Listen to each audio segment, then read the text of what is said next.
Everybody knows that something's wrong. The reason why we have not been able to evolve ourselves out of this is that all options for change have been derived from within the infrastructure itself. You can't think your way out of a problem that was created by thought. In other words, the solutions that we have been provided on how to change our lives, how to think better, how to change unwanted behaviors, get out of cycles of abuse, change our societies for the better, end homelessness, hunger, war, sexual violence, and bring the peace we cry out for. All of these solutions, all of these options, have only helped to sustain the very way things are. This is because they originate out of human consciousness, out of an infrastructure that exists only to sustain its existence. I must let you know that I must use this infrastructure to describe the infrastructure, how it formed, how it works, and how to end it. This process of explaining is going to be long and at times complicated. I will do my best to simplify it where I can. However, I want you to know that what I'm attempting to describe is a living, functioning process whose movements, expressions, and manifestations are all interdependent. Yet, if we can understand the simplicity of its origins, then we can understand how everything became so confusing. There is a way to radically and forever change the way we experience life, to live without suffering, in love, in beauty, and in harmony with creation itself.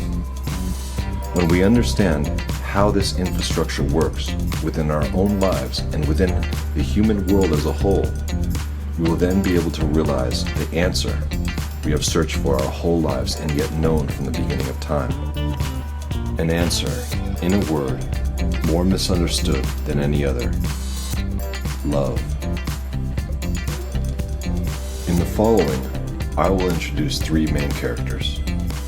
They are the primary elements of consciousness. This is where the story begins, with them. I need to explain their qualities before I introduce their relationship. So please understand that as I speak about and describe to you who they are, their essential nature will unfold through their interactions with each other from the beginning of space and time, shaping what we know today as consciousness itself. Also, it is important to remember that the words I use are only the best that I have discovered to describe them, and there are, no doubt, many more that can be attributed to them.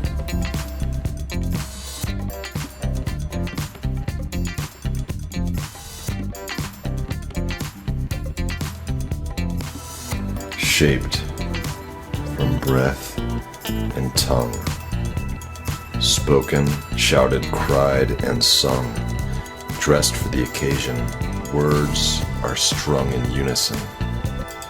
Thread through by intention, they fabricate being and clothe expression in suitable fashion, though they cannot lay bare the nakedness of being that is unconditional love. Translating that which whose very essence sprung forth all perceivable elements, forces, and their various states of dynamism is unfathomable. The problem is not allotted to language alone, with its innate inadequacies, its inability to reflect the essence of experience, without the inevitable conflicts that arise when you are mediated and represented poorly by an incompetent ambassador. Let us acknowledge, once again, that words enclosing meaning are only metaphors for being. The being of existence in timeless presence, present as a gift. There is, however, a pre-existing circumstance that hinders our ability to experience, communicate, and translate that which is unconditional with language. Thus, though the limitations of language are innately involved in our conflicts, they are neither causal nor ultimately important here at this time. Unconditional love is the preeminent elemental force, the metaphysical ground for existence, and the quintessence of the human spirit. Yet to speak upon it conceives only paradox, for what is infinite becomes finite within the clenching fist of thought.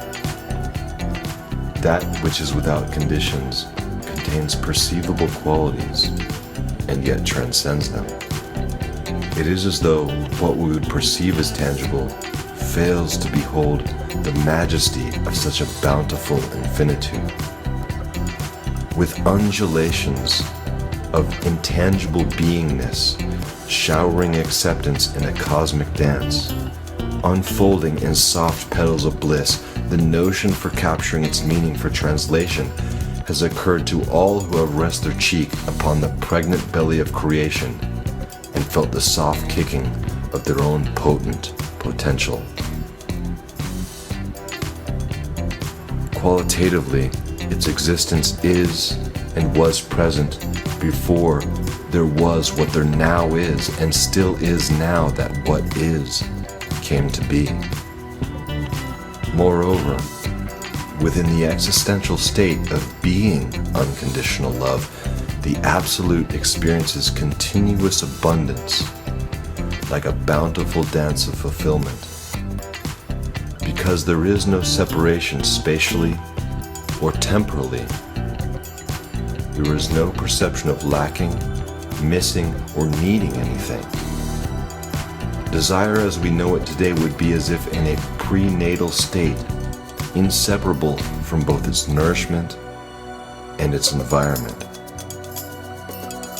Therefore, before desire could perceive a need, it exists as undifferentiated potential in a fluid state of unconditional acceptance, negating any primordial need for fulfillment or emergence. Unconditional love may be conceived qualitatively as representing in part a pre-desirous state. For what need could desire plead if before the please there was already sure?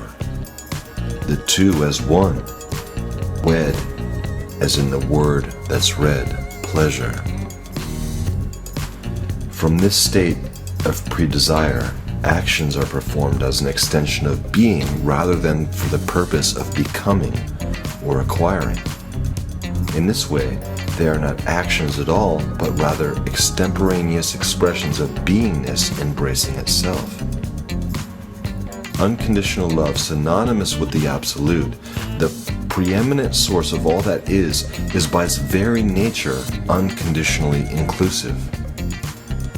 Herein, if only for the sake of convenience, this essential quality intrinsic only to unconditional love shall occasionally be referred to as absolute inclusivity.